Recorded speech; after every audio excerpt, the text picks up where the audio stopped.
And how's it working? Like, is schools good, neighborhoods, quality of life, everything what you wanted? Good. Amazing. It could not be better. Do you miss Sri Lanka? Do you ever think you'll go back?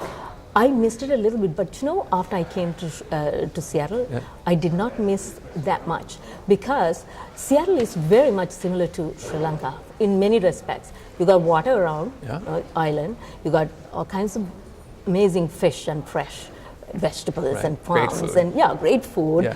And you see more people like me, And my kids, of course, black hair, brown color, right? Much more than when I was a kid. One of the best things that's happened in Seattle in the last 15, 20 years is because of Microsoft and Amazon and their recruiting in the University of Washington. It's a much more diverse city than it was. When I was growing up, it was not nearly as diverse as it is now, which has been great. Yeah, so I think it's really great. And, we thought about it, going back, but we just feel like even if we go back, I don't know other city that we lived or studied in London, Pittsburgh, Ohio, Kent, Chicago. My husband was at Fermi Accelerator Lab.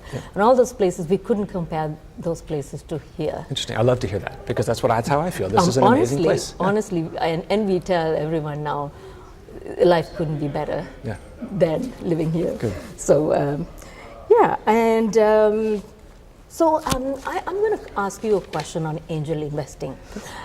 I find that angel investing still is not as vibrant or willing as we all would like to be in this city of Seattle. I was very pleasantly surprised to find out how many people are hesitant to put even $5,000 to an angel fund. So I became a Seattle Angels conference participant. I suddenly became an angel investor because I wanted to learn the psychology, right? And I dragged my husband in. He was like, hesitantly coming. 4 other friends dragged everybody in, and so I helped John Sechrist on this. And so I was speaking to a lot of my friends who are, I think accredited households, but they really don't feel the sort of the passion or the societal reason behind why we should support that. For me, it was almost societal as well as professional because I feel that it is something that we all love to do. Because if the startups are doing great, they'll create more jobs and they'll create a vibrant economy for all of us, right?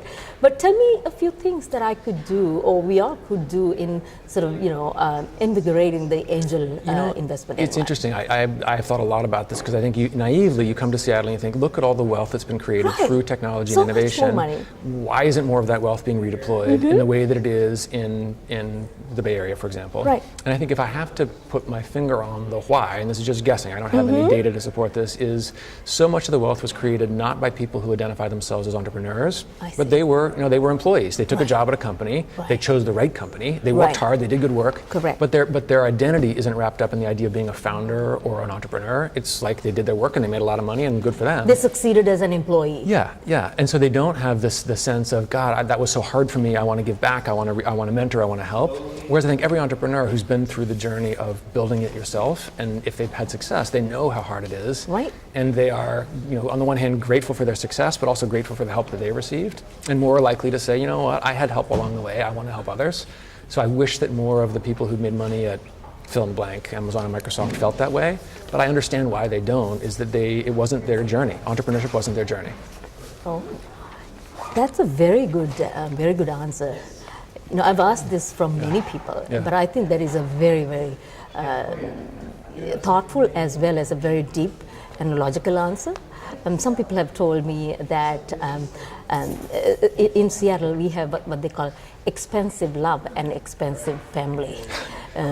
Because in other places, it doesn't cost so much to live a happy life because they have other ways of being very happy.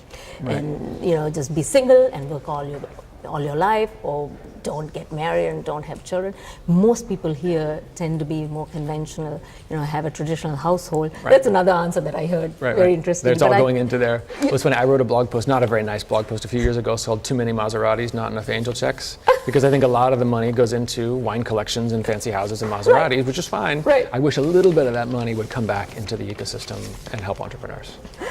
I felt the same. I left the enterprise world and I started to develop my own practice. Now I'm an advisor as well. Yeah. So I really feel how so many people have helped me. And you're an entrepreneur now. Yes, you know what I it's am like. an entrepreneur now, Yeah. and I really day in and day out. I wake up and I find out like, okay, who can I help, right? Yeah. And, so I like all of us to sort of think that way. Right. So Startup Weekend Bellevue, which is going to be held at Seattle City Hall, will be in October 24th to 26th. Right.